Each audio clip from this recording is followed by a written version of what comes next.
इस देश में? महंगाई पे महंगाई है, रेल को बिल्कुल कबाड़ कर दिया है, पेपर पे पेपर लीक होता है, सरकार की कोई जवाबदेही नहीं है। जब विदेश में बैठे हुए किसी धन कुबेर ने कहा जॉर्ज सोरोस से कि मैंने $1 बिलियन रखे हुए मोदी की सरकार हटाने के लिए, इस देश ने एक संदेश दिया है, आपकी हेकड़ी निकाल दी और आपको बोला है विपक्ष को विरोधी नहीं। जहां हमारी सरकार है वहां खटाखट शुरू हो जाएंगे। चलो 8,500 नहीं दे सकते, राज्य सरकारें 6,000 ही देना शुरू कर। प्रभु की लीला देखिए, प्रभु राम ने क्या किया, आपको अयोध्या हराया, आपको चित्रकूट हराया, आपको सीतापुर हराया। जो आपने अयोध्या और वो विषय उठाया था, बिल्कुल हम ये बात मानते हैं, मगर आप याद करिए हमारे लिए राम चुनाव जीतने और हारने के विषय नहीं थे।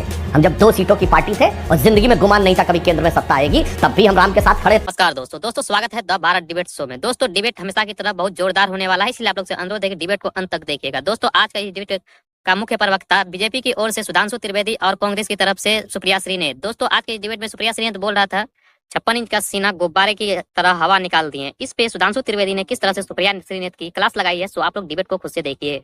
चलिए शुरू करते हैं। इस देश के लोगों पर जो महंगाई का प्रहार है वो अनवरत चलता जा रहा है। सरकार जैसे ही बनी, जैसे ही चुनाव खत्म हुआ, तुरंत टोल टैक्स बढ़ा दिया गया, तुरंत आटे का दाल बढ़ा दिया गया, तुरंत दाल का दाम बढ़ा दिया गया, आज सीएनजी बढ़ गया, दूध का दाम बढ़ गया। अरे भाई कितना रेतिएगा लोगों को अपने महंगाई के प्रहार से। और हमारी बहुत चिंता की जा रही है, और ये मैं अंतिम बात कह के खत्म करती हूँ अपनी बात। हमारी बहुत चिंता है, हमारी चिंता है, हमको इंडी गठबंधन कह कर आप हमें उस पर ले आए कि हमने आपकी 63 सीटें खा ली। आपको अपने बल पर 400 पार का नारा लगाने वाले 272 नहीं पहुंच पाए। छोड़िए इन बातों को, एनडी गठबंधन की असलियत सुन लीजिए। आप तो बैसाखी पर आ गए और बैसाखियां बवाल मचा रही हैं। जेडीयू कह रहा अग्निवीर हटाओ, कास्ट सेंसस कराओ, इधर टीडीपी कह रहा है डंके की चोट पर 4% आरक्षण देंगे मुसलमानों को। कहेंगे मोदी जी अब बुलाकर मुजरा मत कीजिए, इन्हीं शब्दों का प्रयोग आपने किया था। और आपकी आंतरिक कलें उत्तर प्रदेश से आती हूं, पश्चिम से लेकर पूर्वांचल तक समीक्षा बैठकों में लातम घूसा चल रहा है, जूता पैजार हो रहा है। यहाँ पर बलियान जी और सोम जी के बीच में क्या हो रहा है, किससे क्या छिपा है। आरएसएस आपको आईना दिखा रही है। तो आप किसी की बात मत सुनिए, अपने घटक दलों की, अपने साथियों की, अपने नेताओं की, अपनी आरएसएस की तो बात सुनिए। देखिए लोग क्या क्या कह रहे हैं। हमसे टकराना आपका मजबूरी नहीं है, विपक्ष और सत्ता पक्ष एक साथ लोगों का भला करे, ये प्रायोरिटी होनी चाहिए। इस देश ने एक संदेश दिया है, आपकी हेकड़ी निकाल दी और आपको बोला है विपक्ष को विरोधी नहीं, विपक्ष को प्रतिपक्ष समझिए और हमारे मुद्दों की बात कीजिए। ठीक है। देखिए हमारे और इनकी स्थिति में गुणात्मक अंतर क्या है। हमारा एनडीए अलायंस है, नेशनल डेमोक्रेटिक अलायंस, जिसको राष्ट्रीय जनतांत्रिक गठबंधन 1998 में बना। 26 साल से हम यथावत हैं। इनका अलायंस था एक यूपीए जो 2004 में बना, जब मनमोहन सिंह जी की पहली सरकार बनी, और 3 साल पहले वो गायब हो गया। वो पता नहीं कहां हो गया। अब यूपीए का कोई नाम नहीं लेता, वो तुरोहित हो गया, उसका अंतिम संस्कार हो गया, क्या हो गया पता नहीं, ये तो कांग्रेस को लोग बेहतर बता सकते हैं। मगर जो इंडिया अलायंस बना था, अभी जिसे कहावत होती ना जुम्मे जुम्मे 4 दिन, तो जुम्मे जुम्मे 4 जुम्मे छोड़िए 2 जुम्मे गुजरे और एक घटक दल अलग हो गया। ये तो बहुत साफ दिख रहा है। अब रही बात इसकी, जनता ने जो दायित्व दिया हम बिल्कुल स्वीकार करते हैं, परंतु इस चुनाव ने और भी तो दायित्व दिया है। उड़ीसा में हमारी सरकार बनी है और उड़ीसा में कांग्रेस का मत प्रतिशत घट के कहां आ गया। कांग्रेस वाले लोग भूल गए कि नवीन पटनायक से पहले उड़ीसा में सरकार किसकी थी, कांग्रेस की सरकार थी। गिरधर गोमांग मुख्यमंत्री थे। जहां सरकार थी वहां 10% वोट के ऊपर आ गए। अब आप सुनिए, ये दक्षिण भारत की बात करते थे, आज हमारी सीटें बराबर हैं इनके साथ तेलंगाना में, और हमारा मत प्रतिशत 35% पे आया। हमारा कर्नाटक में मत प्रतिशत इनसे ज्यादा है, सीटें ज्यादा हो तो अलग बात है, 46% है। और महत्वपूर्ण बात यह है कि इनका तमिलनाडु में मत प्रतिशत 10.25 है और हमारा 11.5 है। यानी हमें तमिलनाडु में इनसे बेहतर वोट मिले हैं। हमारी सीट एक ही आई है केरल में, परंतु हमें 17% वोट मिला है। पूर्वोत्तर में हमारी लगातार 2-3 राज्यों में फिर सरकार, अरुणाचल, असम और त्रिपुरा में फिर सरकार आई, तो बदलाव आया है। ठीक है, कुछ राज्यों में हमारी स्थिति उचित नहीं रही है, तो उसके अनुसार हम देखेंगे, परंतु इसका यह भी टेक अवे है कांग्रेस का, कई राज्यों में इनकी 0 सीटें भी आई हैं। और खैर तीसरे अटेम्प्ट में इनकी कुल मिला के उतनी सीटें नहीं आई जितनी हमारी आज आई हैं। ये विषय हम छोड़ते हैं। हम ये कहते हैं देखिए चुनाव समाप्त हो गया, अब सरकार बन गई, तो ये भी ध्यान रखना चाहिए, ये सिर्फ केंद्र में विपक्ष में है, अनेक राज्यों में तो सरकार में है। अब जो जो वादे किए थे वहां पूरे करके तो दिखाइए।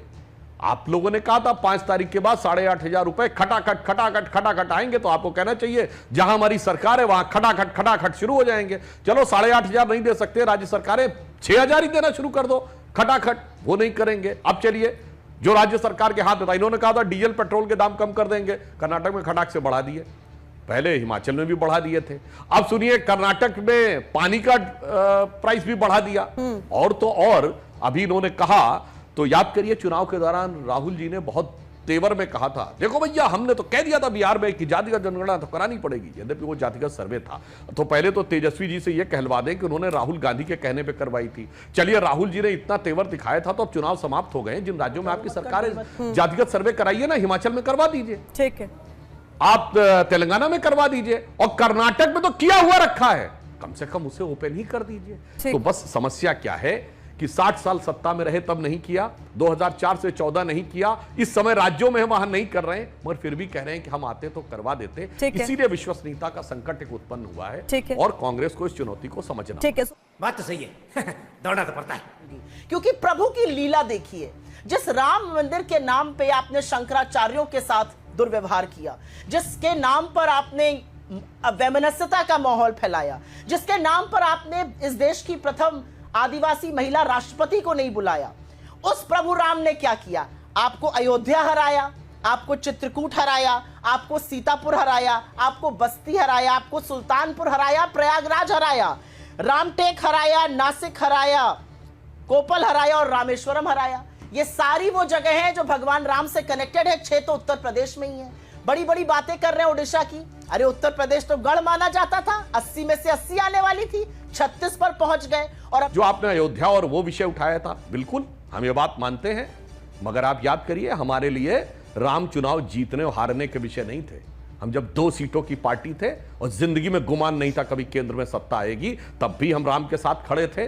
जब 182 के थे तब भी इस विषय के साथ खड़े थे, 282 पे भी खड़े थे, 303 पे भी खड़े, 240 पे भी खड़े। आपके लिए वो चुनावी हार जीत का विषय होगा, परंतु निश्चित रूप से ये भारत के चुनाव में एक टेक अवे भी है, एक पॉलिटिकल थॉट वालों के लिए विश्लेषण का विषय है कि किसी पार्टी ने जिसने ये कहा कि इरेडिकेशन ऑफ सनातन धर्म, हिंदू धर्म का समूल नाश, जिस गठबंधन ने कहा, किसी ने रामचरितमानस की पार्टियां, कोई बात नहीं, अयोध्या आप जीत गए तो याद करिए 30 साल पहले हमने वो दौर भी देखा। आज तो आप कह रहे हैं कि हम लोग हार गए, सिर्फ इतना ही कह रहे हैं। एक दौर था 94 में जब ये नारा लगा था, मिले मुलायम काशीराम, हवा में उड़ गए जय श्री राम, ये शब्द बोला गया था, हवा में उड़ गए जय श्री राम। तब सपा बसपा कांग्रेस आई, सबने सारे मौसेरे भाइयों ने मिलकर सरकार बनाई थी, मगर हम तब भी नहीं डिगे और आज तक रहे। आप आश्वस्त रहिए कि इस विषय के ऊपर हमारी दृढ़ता, हमारी निष्ठा चुनावी जय पराजय से परे है और जनता इस विषय के ऊपर आगे भी पूरी ईमानदारी से हमारा ईमानदारी के आधार पर साथ देगी। आप लोगों ने इस देश में महंगाई पे महंगाई है, रेल को बिल्कुल कबाड़ कर दिया है, पेपर पे पेपर लीक होता था, सरकार की कोई जवाबदेही नहीं है। अरे जो सरकार अपने आप को सिक्योरिटी का बीकन बताती थी, आपके बनते ही 3-3 हमले हो गए, एक शब्द नहीं निकलता है मुंह से। भाई ये क्या तमाशा लगा रखा है इन लोगों ने देश में? ये देश चला है, is this a banana republic और is this the republic of India and we have an elected government to do something? लेकिन उनको कोई फर्क ही नहीं पड़ रहा है। वो बेचारे बैसाखियों को संभालने में, अपना स्पीकर बनाने में, सेल्फी खिंचाने में, झुनझुना बजाने में, जुमले फेंकने में मशगूल है। यह चुनाव भारत के इतिहास का एक अद्भुत चुनाव था। जब विदेश में बैठे हुए किसी धन कुबेर ने कहा जॉर्ज सोरोस ने कि मैंने $1 बिलियन रखे हुए मोदी की सरकार हटाने के लिए, कभी कोई चुनाव किसी की स्मृति में हो तो यह बता दे, मुझे याद करके बता दे। मैं विदेश में छपी किसी अखबार की बात नहीं कर रहा हूं। रशिया की फॉरेन मिनिस्ट्री ने ऑफिशियल स्टेटमेंट दिया कि भारत के चुनाव में विदेशी हस्तक्षेप किया जा रहा है। यह किसी चुनाव में ऐसा हुआ हो तो बता दें। और भारत के नेता ने विदेश में आर्टिकल लिखा, शशि थरूर ने बांग्लादेश के अखबार डेली स्टार में आर्टिकल लिखा, मोदी हैज टू गो। चुनाव भारत में हो रहा था, विदेश के अखबार में article Modi has to go क्यों लिखा गया? और पाकिस्तान के मंत्री स्तर के एक व्यक्ति फवाद चौधरी ने एक नहीं कई बार क्या शब्द बोला? भाजपा हटनी चाहिए, मोदी जाना चाहिए, फिर जो मर्जी होगा कर लेंगे। ऐसी घटनाएं भारत के किसी चुनाव में हुई हो तो मैं दर्शकों के विवेक से पूछता हूं, पूछ ले, उसके बाद समझ में आता है कि किसके रस्सी जल गई बल नहीं गया और किसके तेवर 99 पाके भी इतने जबरदस्त नजर आ रहे हैं और हमें स्पष्ट बहुमत गठबंधन को मिलकर भी हम उस ढंग का तेवर नहीं दिखा रहे हैं। तो दोस्तों आज का ये डिबेट यहीं समाप्त करते हैं। आई होप कि आप लोगों को काफी ज्यादा पसंद आया होगा, और पसंद आया होगा एक लाइक एंड चैनल को सब्सक्राइब कीजिए। साथ में आप लोग कमेंट बॉक्स में अपनी राय जरूर रख सकते हैं। चलिए और मिलते हैं कोई लेटेस्ट डिबेट वीडियो में, तब तक के लिए जय हिंद, जय भारत, वंदे मातरम।